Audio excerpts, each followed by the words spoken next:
সুপ্রিয় শিক্ষার্থী, আশা করি তোমরা সবাই ভালো আছো। আজকে আমরা একটা নতুন বিষয় নিয়ে আমরা আসছি। জাতীয় বিশ্ববিদ্যালয়ের অনলাইন ক্লাসে তোমাদের সবাইকে স্বাগত জানাই।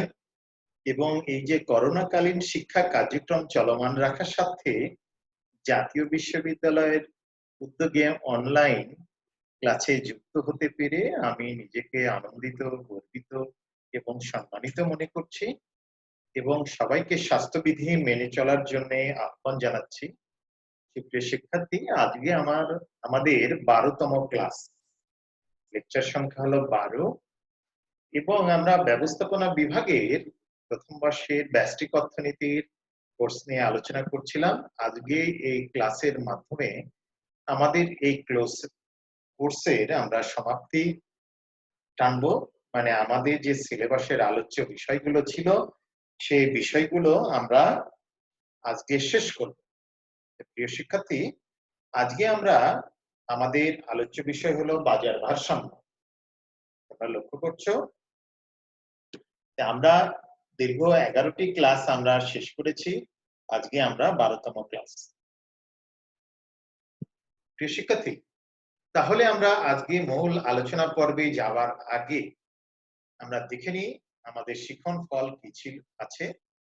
আমরা আলোচনা শেষে তোমরা যে বিষয়গুলো শিখতে পারবে সেগুলো আমরা এখন একটু দেখার চেষ্টা করি। একচেটিয়া কারবারি স্বল্পকালীন ভারসাম্য ব্যাখ্যা করতে পারবে। একচেটিয়া কারবারির স্বল্পকালীন ভারসাম্য, একচেটিয়া কারবারির সুবিধা ব্যাখ্যা করতে পারবে, বৈষম্যমূলক একচেটিয়া কারবারির ধারণা ব্যাখ্যা করতে পারবে, বৈষম্যমূলক একচেটিয়া কারবারির শর্ত বা বৈশিষ্ট্য ব্যাখ্যা করতে পারবে, প্রতিযোগিতামূলক একচেটিয়া কারবারির ধারণা ব্যাখ্যা করতে পারবে, প্রতিযোগিতামূলক একচেটিয়া বাজারের বৈশিষ্ট্য ব্যাখ্যা করতে পারবে, অলিগোপলি বাজারের ধারণা এবং অলিগোপলি বাজারের বৈশিষ্ট্য ব্যাখ্যা করতে পারবে। প্রিয় শিক্ষার্থী, এই ছিল আমাদের আজকে আলোচনার পসরা। এই পসরা একটা একটা করে আমরা আজকে মুক্ত করব, আলোচনা করব। তাহলে প্রিয় শিক্ষার্থী, আমরা আসি প্রথমেই একচেটিয়া কারবারি স্বল্পকালীন ভারসাম্য। শিক্ষার্থী, আমরা একচেটিয়া কারবার কাকে বলে সেটা কিন্তু আমরা গত ক্লাসে দেখেছি, 11তম ক্লাসে আমরা দেখেছি, আলোচনা করেছি। তারপরে একটু বলে নিই, একচেটিয়া কারবারে যদি কোনো বিক্রেতা বা উৎপাদক একজন হয় এবং কোনো পণ্য বা সেবা যোগান সে একাই নিয়ন্ত্রণ করতে পারে, দাম ইচ্ছা মতো দিতে পারে, তার মানে মোট কথা হলো যোগান নিয়ন্ত্রণ করতে পারে, সেটাকে একচেটিয়া কারবারি বলা হয়। তার মানে উৎপাদক বা বিক্রেতা একজন এবং সে যোগান পণ্যটাই সে নিয়ন্ত্রণ করে। তাহলে এইরকম বিজনেসের ক্ষেত্রে আমরা এদের স্বল্পকালীন ভারসাম্যটা কিভাবে নির্ধারিত হবে? তাহলে প্রিয় শিক্ষার্থী, স্বল্পকালীন ভারসাম্যের যে দুটা শর্ত সেটা মনে আছে তো তোমাদের? নিশ্চয়ই তোমাদের মনে আছে যে এই স্বল্পকালীন ভারসাম্যের ক্ষেত্রে দুটো শর্ত আমরা কি? মার্জিনাল কস্ট আর মার্জিনাল রেভিনিউ সমান হবে, আর মার্জিনাল কস্ট রেখা নিচের দিক থেকে উপর দিকে যাওয়ার সময় মার্জিনাল রেভিনিউকে সেভ করবে। এই দুটো হলো ভারসাম্য নির্ধারণের শর্ত। মূল কথা হলো স্বল্পকালে প্রতিষ্ঠানগুলোর মূল লক্ষ্য হলো, একচেটিয়া কারবারের মূল লক্ষ্য হলো মুনাফা অর্জন। আর এই মুনাফা অর্জনে যে জিনিসটা হয় স্বল্পকালে, এই সময়ে এই কারবার উৎপাদন প্ল্যান পরিবর্তন করে না। স্বল্পকালে উৎপাদন প্ল্যান্ট একচেটিয়া কারবার যেহেতু একক উৎপাদনকারী বা বিক্রেতা, সে এই প্ল্যান পরিবর্তন করে না। দীর্ঘমেয়াদে যদি লস না খায়, স্বল্পকালে লস হলেও সে এই প্ল্যান পরিবর্তন করে অন্য জায়গায় শিফট করে না। আর যেহেতু করে না, সেহেতু একচেটিয়া কারবারের ভারসাম্য কয়ভাবে হতে পারে? 3 ভাবে হতে পারে। আগের ক্লাসে আমরা দেখেছি পূর্ণ প্রতিযোগিতামূলক বাজারের ক্ষেত্রে এখানে একচেটিয়া 3 ভাবে হতে পারে: অস্বাভাবিক মুনাফা, ক্ষতি এবং স্বাভাবিক মুনাফা। 3টা পর্যায়ে হতে পারে একচেটিয়া কারবারের ক্ষেত্রে। একচেটিয়া কারবারের যদিও উৎপাদক একজন এবং যোগানদাতা একজন, কিন্তু মুনাফা তো নির্ভর করে চাহিদার উপর, কাস্টমারের কেনার উপর। যোগানদাতা একজন নিয়ন্ত্রণ করছে, কিন্তু কাস্টমারেরা সেটা খাচ্ছে না, ক্রেতারা সেটা ক্রয় করছে না, ক্রয় না করলে কি হবে? ডিমান্ড যদি না বাড়ে তাহলে লসও হতে পারে। একচেটিয়া কারবার হলেই যে সবসময় লাভ হবে এমনটা কিন্তু নাও হতে পারে। স্বাভাবিক লাভ হতে পারে, অস্বাভাবিক লাভ হতে পারে এবং লসও হতে পারে। প্রিয় শিক্ষার্থী, তাহলে আমরা ভারসাম্য নির্ধারণের যে দুটি শর্ত, সে দুটি শর্ত কি ছিল? মার্জিনাল কস্ট সমান মার্জিনাল রেভিনিউ ১, ২ হলো ভারসাম্য বিন্দু অবশ্যই কি হবে? মার্জিনাল কস্ট রেখা নিচের দিক থেকে উপর দিকে যাওয়ার সময় সেট করবে। তাহলে প্রিয় শিক্ষার্থী, তাহলে ৩টা পর্যায়ে আমরা বললাম অস্বাভাবিক মুনাফা, তারপরে লস এবং স্বাভাবিক মুনাফা। তাহলে আমরা দেখি চিত্রটা ভালো করে লক্ষ্য করো শিক্ষার্থী বন্ধু। এই চিত্রটা বোঝার উপরই তোমাদের বোঝা নির্ভর করবে, তোমরা কোনোদিনই আর ভুলবে না এবং পরীক্ষা হলে ভুল হবে না। বইয়ে যেভাবেই চিত্র থাক না কেন, চিত্রের ডিজাইন গুলো একরকমই। দেখো এখানে আমি যে চিত্রটা দিয়েছি এটা ওয়েবসাইট থেকে নেওয়া। তাহলে আমাদের কি ছিল? মার্জিনাল কস্ট মার্জিনাল রেভিনিউ সমান, প্রথম শর্ত আমরা দেখি এই যে শর্ট টার্ম এসএমসি। এসএমসি হলো শর্ট টার্মে মার্জিনাল কস্ট, শর্ট টার্মে মার্জিনাল কস্ট আর মার্জিনাল রেভিনিউ কোনটা? এই যে মার্জিনাল রেভিনিউ এমআর, এটাকে সেট করেছে কত? কে বিন্দুতে। তাহলে মার্জিনাল কস্ট মার্জিনাল রেভিনিউ কে সেট করেছে কে বিন্দুতে। তাহলে কে বিন্দুতে মার্জিনাল কস্ট এবং মার্জিনাল রেভিনিউ সমান, একটা শর্ত পূরণ হলো। দ্বিতীয় শর্ত হলো এমসি রেখা, এই যে শর্ট টার্মে মার্জিনাল কস্ট রেখা নিচের দিক থেকে উপর দিকে যাওয়ার সময় মার্জিনাল রেভিনিউ কে কে বিন্দুতে সেট করেছে। তার মানে হলো তাহলে কে বিন্দুতে মার্জিনাল কস্ট নিচের দিক থেকে যাওয়ার সময় উপর দিকে ওঠার সময় ছেদ করেছে। তাহলে এইখানে কে বিন্দুতে ভারসাম্য। তাহলে কে বিন্দুতে দুটি শর্তই পূর্ণ হচ্ছে, মার্জিনাল কস্ট এবং মার্জিনাল রেভিনিউ। ক্লিয়ার? এখন দেখো এই চিত্রের এই দিকে আউটপুট ভূমি, ও এক্স আউটপুট, আর ও ওয়াই রেভিনিউ এবং কস্ট। তাহলে এখানে কি? এই যে ডি ডি রেখা, এটা অ্যাভারেজ রেভিনিউ বা ডিমান্ড রেখা। ঠিক আছে? এখন মূল বিষয় হলো আমাদের ভারসাম্য তো কে বিন্দুতে হলো। তাহলে এই কে বিন্দুতে ও বি পরিমাণ আর প্রাইস কত? প্রাইস আমার এফ, এফ এন প্রাইস মানে ও এফ প্রাইস। তাহলে আমার মূল বিন্দু হলো মূল, তাহলে ভারসাম্য নির্ধারণ হলো কে বিন্দুতে, অস্বাভাবিক মুনাফা। এখন মূল হলো আমার ডিমান্ড, ডিমান্ড হলো এই যে রেখা ডিডি, এভারেজ রেভিনিউ রেখা, ডিমান্ড রেখা। তাহলে এই বরাবর ডিমান্ড রেখাকে স্পর্শ করছে কি? টি, টি সেট করছে। তাহলে আমার যদি ও বি পরিমাণ আমি সরবরাহ করি বা উৎপাদন করি, যোগান দিই, তাহলে ক্রেতারা কিনবে ও ই টাকায়। তাহলে আমার সেলস রেভিনিউ কত হবে? তাহলে ই টি বি ও, বা এইভাবে যদি বলি ও বি টি ই। তাহলে প্রিয় শিক্ষার্থী, তাহলে দেখো আমরা টোটাল রেভিনিউ, আমাদের টোটাল রেভিনিউ হচ্ছে ও ও বি টি ই, ও বি টি ই এই পরিমাণ। আর টোটাল কস্ট, টোটাল কস্ট হচ্ছে কি? দেখো এভারেজ কস্ট রেখা কোথায় সেট করেছে? এই যে এভারেজ কস্ট রেখা, শর্ট টার্মে এভারেজ কস্ট রেখা এই যে এন বিন্দুতে সেট করেছে। তাহলে ও বি এন এফ, ও বি এন এফ এই পরিমাণ কস্ট। তাহলে আমাদের দেখো, তাহলে আমাদের আমরা পেলাম কি? এই যে ও বিটিই, ও বিটিই এই পরিমাণ আমাদের রেভিনিউ, আর আমাদের টোটাল কস্ট হলো O B N A, O B N A.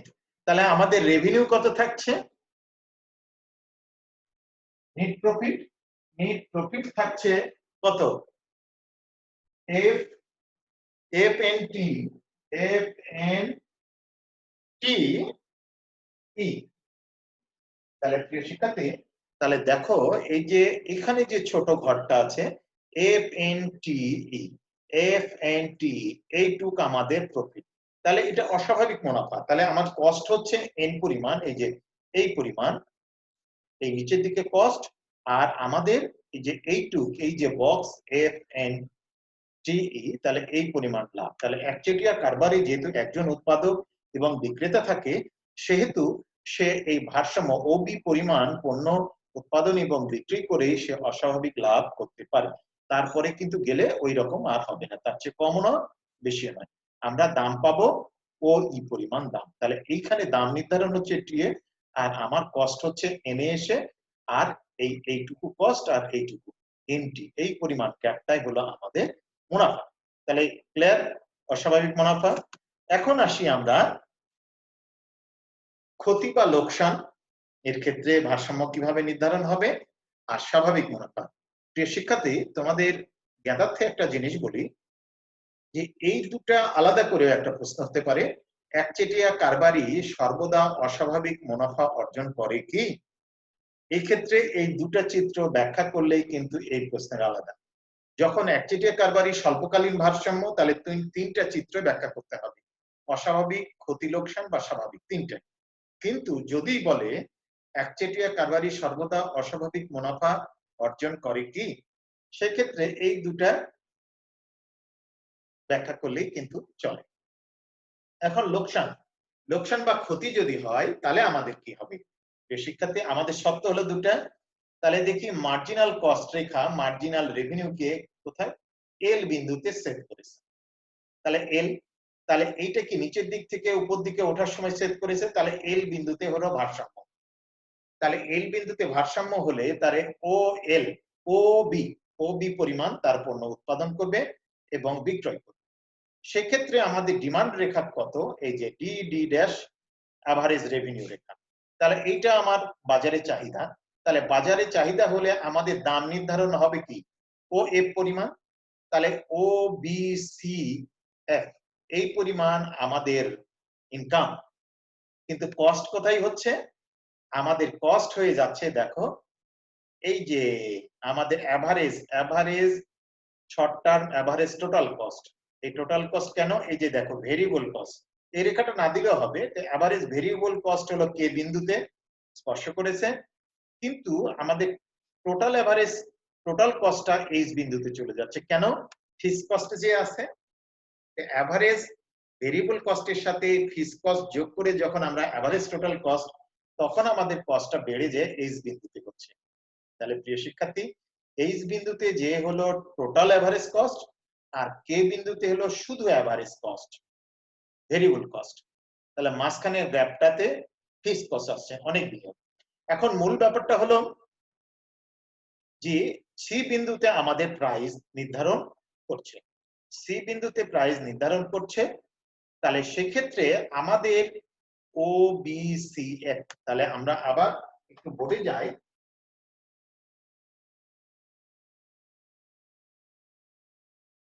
তাহলে প্রিয় শিক্ষার্থী, তাহলে একটা বিষয় লক্ষ্য করো, তাহলে আমাদের টোটাল কস্ট কি হচ্ছে?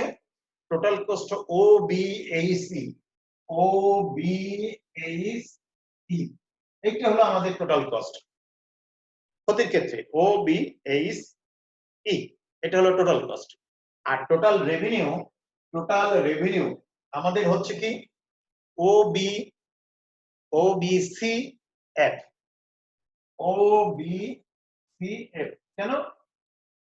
এটা হলো ডিমান্ড রেখাকে, সি বিন্দু ডিমান্ড রেখাকে স্পর্শ করছে। ডিমান্ডের বেশি তো আমরা বিক্রি করতে পারবো না, আমার চাহিদা নাই, আমরা কি জোর করে বিক্রি করতে পারবো না তো। তাহলে কাস্টমার যতটুকু কিনবে সে পরিমাণ আমাদের, তাহলে এই রেভিনিউ। তাহলে আসলে মূল ব্যাপারটা হলো কি? তাহলে কস্টও আমার বেশি রেভিনিউ চেয়ে, তাহলে আমার লস হচ্ছে কত? লস হচ্ছে হলো FC FC FC HC HC FC HC FC HC, এই পরিমাণ হলো আমার লস হচ্ছে। তাহলে প্রিয় শিক্ষার্থী বন্ধু, তাহলে দেখো, তাহলে আমাদের এই যে দেখো এইখানে যে এফসি এইচি এই পরিমাণ আমার লস হচ্ছে এই গ্রাফটা। তার মানে এই যে এইচ যে টোটাল কস্টকে ছেদ করছে, তাহলে এইটুকু লস হচ্ছে। এখন ব্যাপারটা হলো যে এই লসের সময় প্রতিষ্ঠান উৎপাদনে থাকবে কি থাকবে না, এটা হলো একটা ব্যাপার। স্বল্প মেয়াদে যে জিনিসটা হয়, স্বল্প মেয়াদে যদি ভেরিয়েবল কস্টটা উঠে আসে, তাহলে প্রতিষ্ঠান চাইলে থাকতে পারে। তাহলে তার মানে দেখো, এই যে টোটাল অ্যাভারেজ ভেরিয়েবল কস্ট হলো কে, আর কে এবং সি, তাহলে ভেরিয়েবল কস্টটাকে কভার করছে এই যে, যদি শুধু খালি ভেরিয়েবল কস্ট ধরো তাহলে কিন্তু তার প্রফিট হচ্ছে জিকেসিএফ। জিকেসিএফ কি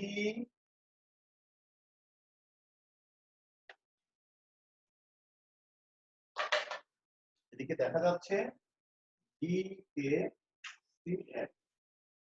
তাহলে জিকেসিএফ এটা কি দেখা যাচ্ছে? তাহলে এই পরিমাণ আমাদের কি হচ্ছে, এই যে এই পরিমাণ যদি ভেরিয়েবল কস্ট ধরি তাহলে এই পরিমাণ প্রফিট হচ্ছে, কিন্তু টোটাল কস্ট যখন আমরা করছি তখন আমাদের লস হয়ে যাচ্ছে। তার মানে ভেরিয়েবল কস্ট রিকভার করার পরেও ফিক্সড কস্টের কিছু অংশ রিকভার করছে ক্ষতির সময়। ক্ষতির সময় টোটাল কস্টের রিকভার করছে না, কিন্তু ভেরিয়েবল কস্টটাকে রিকভার করছে আমার সেলস রেভিনিউ, এবং ফিক্সড কস্টেরও কিছু অংশ রিকভার করছে। তাহলে যদি একচেটিয়া কারবারি মনে করে ভবিষ্যতে সে বাজারটা দখল রাখতে পারবে এবং তার প্রফিট হবে, তাহলে সেক্ষেত্রে কভার করার জন্য, সে টিকে থাকার জন্য প্রাথমিক লোকসান হলেও সে বাজারে থাকবে। তাহলে লোকসান অবস্থা, তাহলে ভারসাম্য কোথায় হলো? ও বি পরিমাণ, তাহলে প্রাইস ও এফ, তাহলে এই পরিমাণ সি বিন্দু পর্যন্ত প্রাইস, আর এই যে এল মানে এই যে বি, এই পরিমাণ ও বি পরিমাণ পণ্য তাহলে সে উৎপাদন করবে এবং বিক্রয় করবে। তাতে হবে কি, ভেরিয়েবল কস্ট কে পর্যন্ত ভেরিয়েবল কস্ট সে রিকভার করার পরও ফিক্সড কস্টের কিছু অংশ রিকভার করতে পারবে। স্বাভাবিক মুনাফার ক্ষেত্রে কি ঘটনা? স্বাভাবিক মুনাফার ক্ষেত্রে দেখো, এই যে এমসি মার্জিনাল কস্ট আর মার্জিনাল রেভিনিউ কে বিন্দুতে সেট করেছে, এখানেই হয়েছে। আর কি হয়েছে, এই যে দেখো এভারেজ রেভিনিউ, এটাই ডিমান্ড, তাহলে এটি সি বিন্দুতে স্পর্শ করেছে এভারেজ টোটাল কস্ট। তাহলে আমার দাম হচ্ছে ওবিসিপি এই পরিমাণ, ওবিসিপি এই পরিমাণ, আর আমাদের ব্যয় হয়ে যাচ্ছে কত, এবং ব্যয় এবং আয় সমান।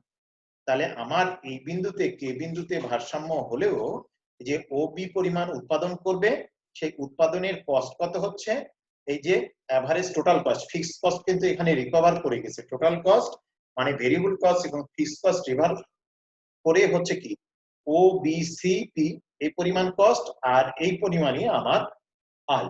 তাহলে আয় ব্যয় সমান হচ্ছে, সেহেতু অর্থনৈতিক লাভ হচ্ছে। তার মানে স্বাভাবিক মুনাফার ক্ষেত্রে আমার কি হয়, টোটাল কস্ট আর টোটাল ব্যয় যদি আমার সমান হয়, তাহলে অর্থনৈতিকভাবে আমার স্বাভাবিক মুনাফা থাকবে এবং স্বাভাবিক অবস্থা থাকবে। তার মানে এখানে ফিক্সড কস্ট এবং ভেরিয়েবল কস্ট টোটালি রিকভার করে গেছে। তাহলে প্রিয় শিক্ষার্থী বন্ধু, তাহলে আমরা বুঝলাম একচেটিয়া কারবারের স্বল্পকালীন ভারসাম্য কিভাবে নির্ধারিত হয়। যদি বলে একচেটিয়া কারবারি সর্বদা স্বাভাবিক মুনাফা অর্জন করে, না, সবসময় স্বাভাবিক মুনাফা অর্জন করে না, অনেক সময় লোকসানও পায়। তাহলে এই দুটা চিত্র তুমি যদি ব্যাখ্যা করে দাও, তাহলে এই প্রশ্নেরই উত্তর হয়ে গেল। ক্লিয়ার? একচেটিয়া কারবারের সুবিধা, একচেটিয়া কারবারের সুবিধা হলো কম খরচ। এখানে বিজ্ঞাপন অন্যান্য খরচ, আনুষঙ্গিক খরচ লাগে না, যেহেতু উৎপাদনকারী একাই থাকে, বিক্রেতা একাই কম খরচে পণ্য উৎপাদন করতে পারে, বিক্রি করতে পারে। ক্রয় বিক্রয়, এখানে ক্রয় বিক্রয়ের খরচ কম, কারণ কাস্টমাররা জানে তাদের ওই প্রোডাক্ট ছাড়া আর অন্য কোনো প্রোডাক্টে যাওয়ার তাদের সুযোগ নাই, বিজ্ঞাপন খরচ নেই। এখানে অনেক বিজ্ঞাপন কম্পিটিশন যেহেতু নাই বাজারে, সেহেতু বিজ্ঞাপন খরচ লাগে না। দক্ষতা, একচেটিয়া কারবারে অনেক সময় কারবার করতে করতে দক্ষতা অর্জন করতে পারে এবং তারা আরো প্রোডাকশন কোয়ালিটি বাড়াতে পারে। বাণিজ্য চক্র এদেরকে প্রভাবিত করতে পারে না বেশি। যেমন রাষ্ট্রীয় সংস্থায় যেগুলো তেল গ্যাস কোম্পানিগুলো আছে, গ্যাস সাপ্লাই আছে, এগুলো বাণিজ্য চক্র প্রভাবিত করে না। জনস্বার্থের জন্য যেগুলো উপযোগী, সেগুলো একচেটিয়া কারবার খুব গুরুত্বপূর্ণ। যেরকম গ্যাস সাপ্লাই, সরকার গ্যাস সাপ্লাই দিচ্ছে, সেই গ্যাস সাপ্লাইয়ের ক্ষেত্রে জনস্বার্থ বেশি দেখা হয়। Railway, Bangladesh railway, education sector বা অন্যান্য যেগুলো রাষ্ট্রীয় কারবারগুলো, সেগুলো জনস্বার্থের বেশি একচেটিয়া কারবার ভোগ করে।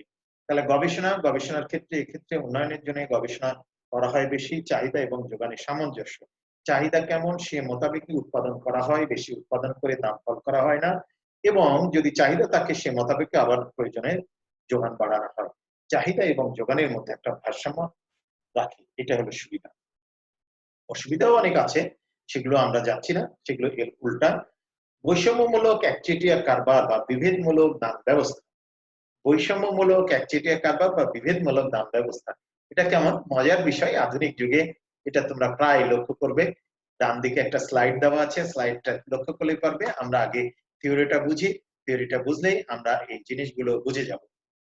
প্রিয় শিক্ষার্থী, আমরা যে জিনিসটা দেখি, দেখে একই দ্রব্য একজন বিক্রেতা কর্তৃক বিভিন্ন ক্রেতার নিকট বিভিন্ন দামে বিক্রয় করাকে বৈষম্যমূলক একচেটিয়া। একচেটিয়া ব্যবসায় কি, বিক্রেতা একই কিন্তু তার প্রোডাক্ট গুলোর প্রাইস বিভিন্ন ব্যক্তির কাছে বিভিন্ন দামে বিক্রি করে। প্রোডাক্টের ধরন নেচার একই রকম কিন্তু বিভিন্ন ক্রেতার কাছে বিভিন্ন ধরনের। এটা কি রকম, মানে এই পণ্যটা প্রকৃতিগতভাবে একই জাতীয় হওয়া সত্ত্বেও একচেটিয়া কারবারি দ্রব্যের বিভিন্ন এক একের জন্য বিভিন্ন দাম নিয়ে থাকে।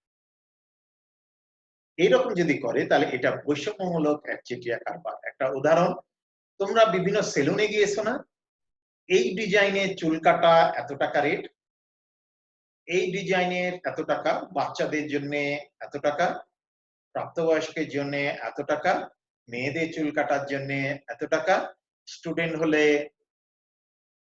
এত পার্সেন্ট ছাড়, প্রাপ্তবয়স্ক চাকরিজীবীদের জন্য কোনো ছাড় নাই। এটা সেটা এইরকম, যে যেরকম দেখো একটা সেলুনে গেলে এরকম দাম। চুল কাটা তো চুল কাটাই, এখন চুল কাটা তো চুল কাটাই, কিন্তু বিভিন্ন ডিজাইনের উপর নির্ভর করে তার দাম আলাদা। এখানে দেখো ইংল্যান্ডের একটা দেওয়া আছে চিত্র, হেয়ার কাট, একটা পাউন্ডে 14.95, 14.95 পাউন্ড, মানে 14 পাউন্ড আর 95 সেন্ট। শ্যাম্পু এবং হেয়ার কাট এর জন্য তার প্রায় 3 পাউন্ড বেড়ে গেছে, 14 জায়গা 17। সুপার কাট, সুপার কাটে কিছু না, শ্যাম্পু দেখো 17 থেকে 21, অনেক বেড়ে গেছে, কারণ চুলটা খালি শুকায় দিবে, একটু হালকা একটু চেঞ্জ, ঠিক আছে। তারপর কি, ওয়াশ এন্ড ব্লো ড্রাই, ঠিক আছে, ওয়াশ এবং চুল ধুয়ে দেব এবং ড্রাই করে দিব। তারপরে তারও দেখো একটা মূল্য দেওয়া আছে। বাস কাট, এই যে বাস কাট, হেয়ার কাট, বাস কাট, এগুলো হেয়ারের কাট ট্রিটমেন্ট। এই যে চাইল্ড হেয়ার কাট 9 পাউন্ড। তারপরে কালার প্যাকেজ, কালার।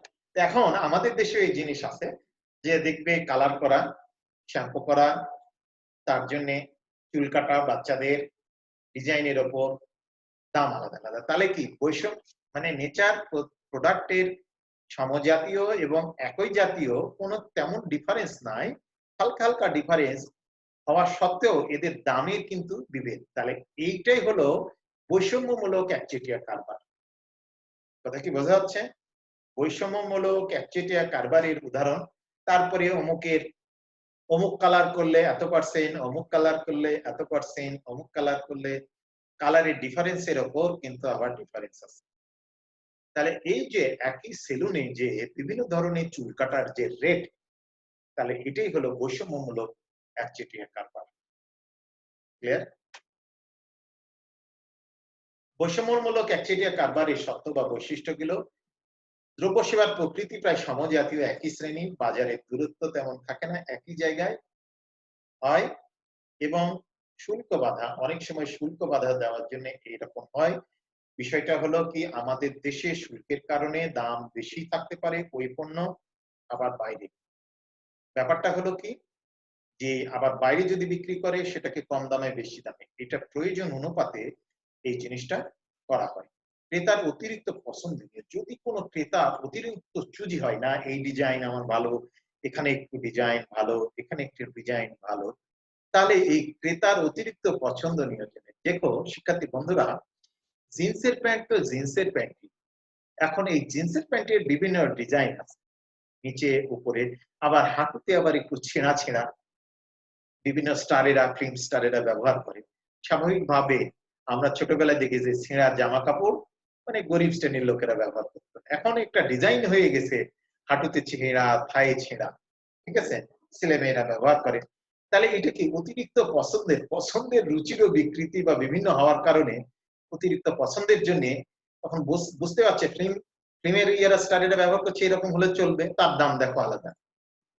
একটু ব্যাকওয়াশ যদি থাকে জিন্সে যদি ডিপ কালার বা ফেড কালার এর উপরে যদি একই কাপড় কিন্তু কালারের একটু ডিফারেন্সের জন্য দেখা যাচ্ছে যে দামে ডিসক্রিমিনেশন হয়ে থাকে। প্রিয় শিক্ষার্থী, এই অতিরিক্ত পছন্দের চুজি হওয়ার কারণে উৎপাদকে এবং বিক্রেতারা কি করে, এই জিনিসটাকে চেঞ্জ করে যে হালকা হালকা ডিফারেন্স করেই আমি একটা ভালো প্রফিট করতে পারবো। আইনগত ভিত্তি, এটার আইনগত ভিত্তিও থাকে। কারণ হলো একটা পণ্যকে যখন আমরা আলাদা আলাদা করে সাজাই করি অ্যাকাউন্ট বা বিভিন্ন তোমরা ইন্টারনেটের বিভিন্ন প্যাকেজ, ইন্টারনেট প্যাকেজ তো ইন্টারনেটই প্যাকেজ, কিন্তু দেখা যাচ্ছে যে এই সিমে একরকম, এই সিমে একরকম, 7 দিনের জন্য একরকম, 3 দিনের জন্য একরকম, 24 ঘন্টার জন্য একরকম, 1 মাসের জন্য একরকম, বিভিন্ন আইনগত, এটা বিজনেসের জন্য আইনগত ভিত্তি আছে। ক্রেতাদের অজ্ঞতা এবং অলসতা, ক্রেতাদের অজ্ঞ এবং অলস হলে এই জিনিস হয়। ক্রেতারা যখন অজ্ঞতা থাকে এবং মার্কেট থাকে না, অলস থাকে, আমি যাব না এক জায়গা থেকে সব নিব এ করব, তখন কিন্তু এই ধরনের বিষয়গুলো হয়।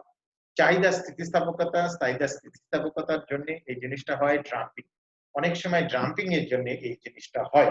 কিরকম ড্রাম্পিং?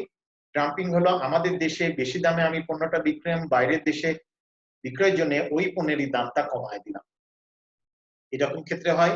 দাম বৈষম্যের মাত্রা করলে বিভিন্ন কিছু কিছু মানুষের মধ্যে তো প্রেস্টিজিয়াস জ্ঞানটা খুব বেশি, আমি এত টাকা দামের আমি এই পণ্যটা ব্যবহার করলাম, তাহলে আমি এত টাকা দামের, তাহলে একটা আইডেন্টিটি, ও এই ডিজাইন এই জিনিস কিনেছে তা তো দাম, তাহলে এটা সমাজের উচ্চ স্তরে এরকম হয়।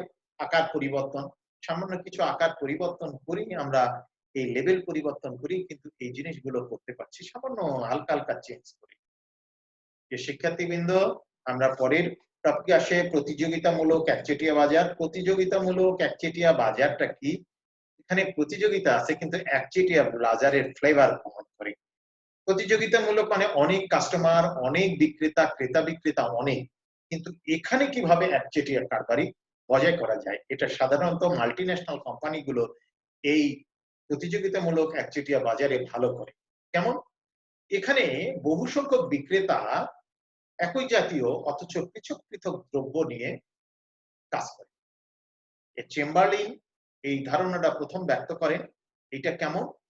এসব দ্রব্য সম্পর্কে সামগ্রী সম্পূর্ণভাবে এক নয়, আবার সম্পূর্ণভাবে ভিন্ন নয়। এই প্রোডাক্টটা ডান দিকে একটা চিত্র দেখো আছে কোলগেট পেস্টের একটা দোকান। দেখো কোলগেট পেস্টের অনেক ধরন, Colgate gel, Colgate herbal, Colgate advertise দেখায় দাঁতে ব্যথা, তোমার কি পেস্টে নুন আছে?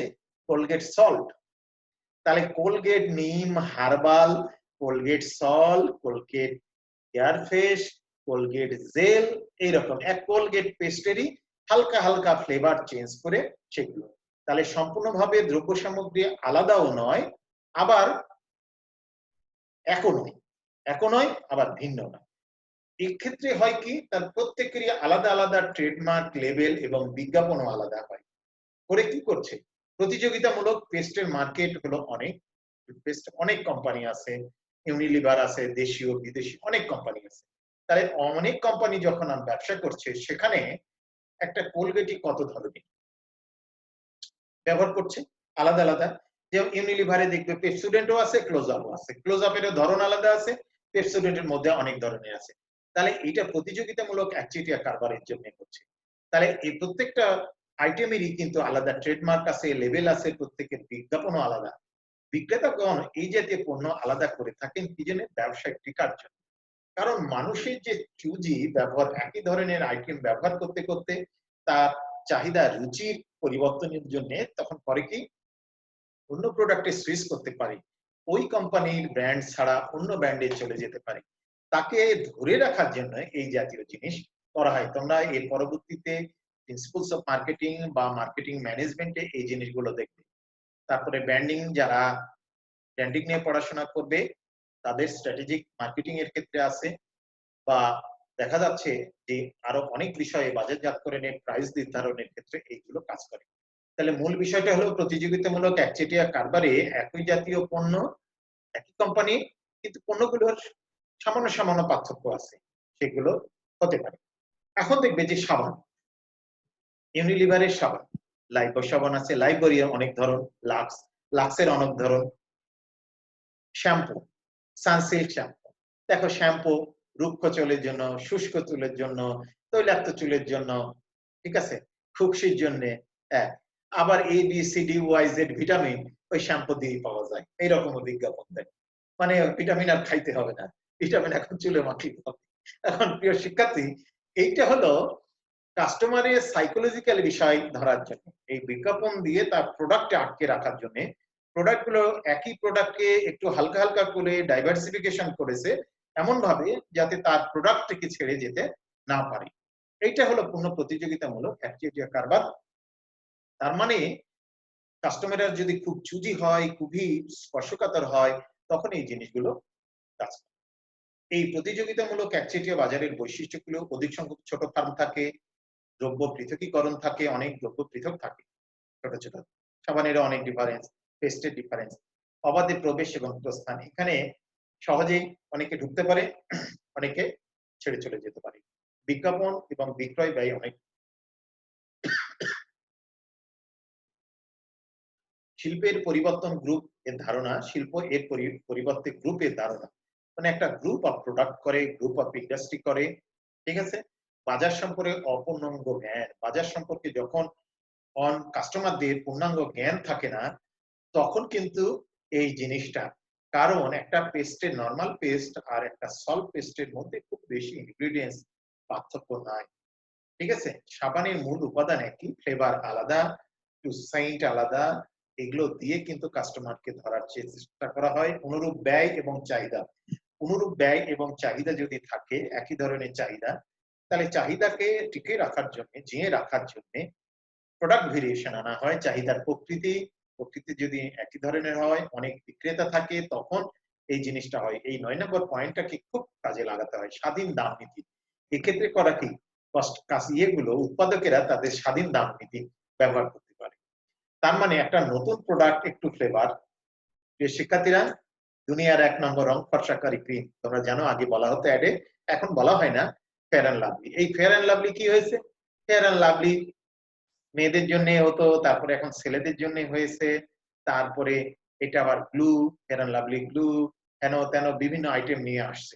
তো মূল কথা হলো, এতে হয় কি, একটা ওই ফেয়ার অ্যান্ড লাভলির আরেকটা ব্র্যান্ডিং যখন করছে, তখন তাদের স্বাধীন দাম নীতিতে ওটাকে দাম এক্সেস, একটু মোটিভেশন করার জন্য, তাহলে ওটাকে একটু এক্সেস দাম, তাহলে নতুন নতুন একটা ব্র্যান্ডিং হয়ে যাচ্ছে, এবং নতুন একটু আলাদা আলাদা ধরনের ফ্লেভার নিয়ে এসে, সেই ফ্লেভার আর বাজারে নাই কারো, তাহলে ওটাকে আমরা ইচ্ছামতো দাম নিতে পারছি।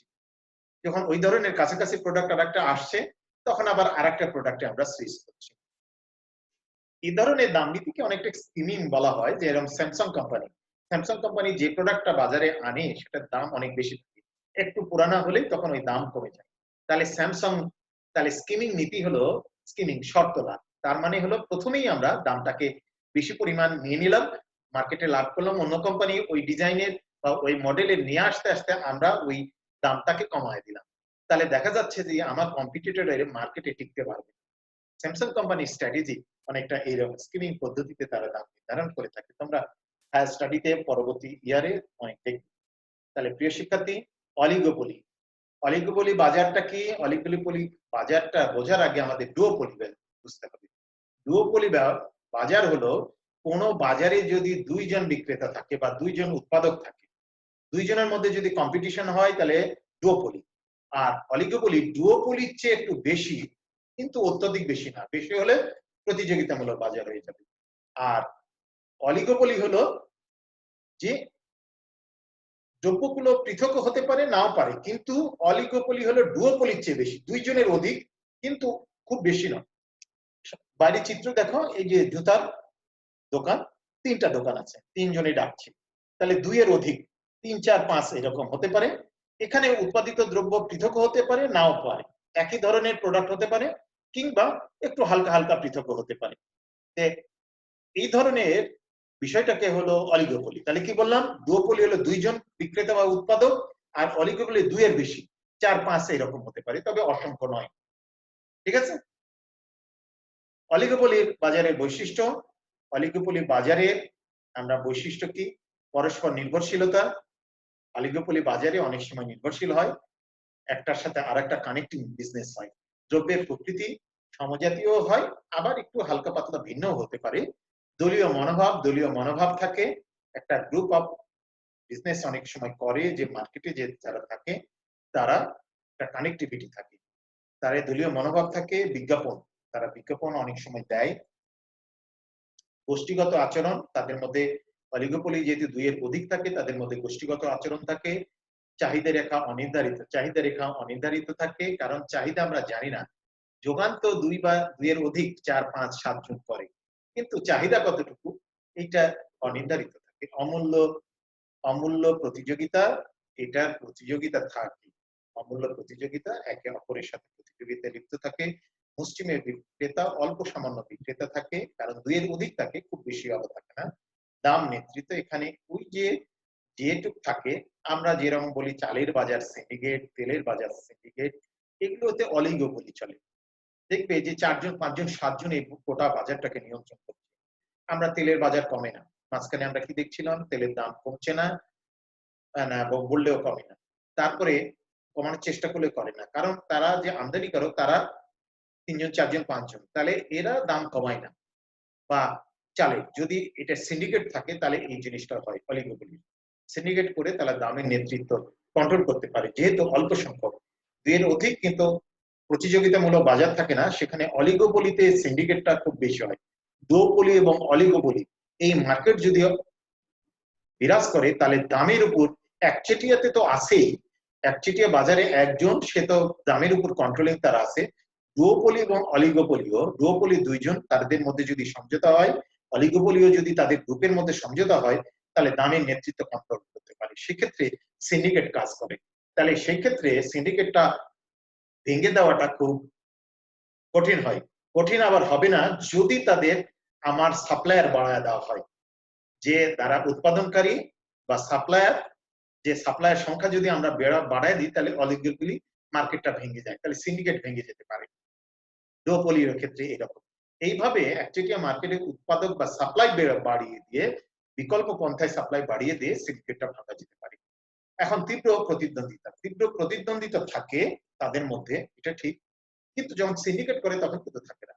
তাহলে প্রিয় শিক্ষার্থী, তা আজকে আমরা এই আলোচনার মাধ্যমে আমরা আমাদের এই কোর্সের সকল বিষয়বস্তু আমরা মোটামুটি মোটা দাগে আমরা শেষ করলাম।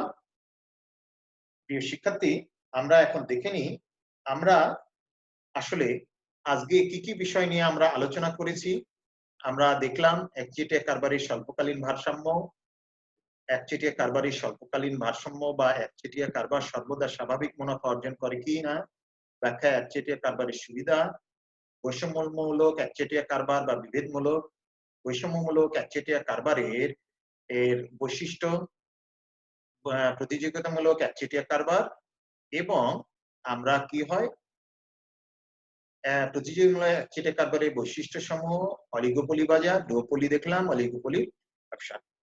প্রিয় শিক্ষার্থীবৃন্দ, আমরা এখানে তথ্যসূত্র এটাই যে ব্যবহার করতে হবে এমনটা নয়। প্রিয় শিক্ষার্থী, আমরা যে জিনিসটা আজকে যে বিষয়গুলো আলোচনা করলাম, আমরা একবারে আলোচনার শেষ প্রান্তে, এবং আমরা একবারে কোর্সের শেষ প্রান্তে চলে এসেছি।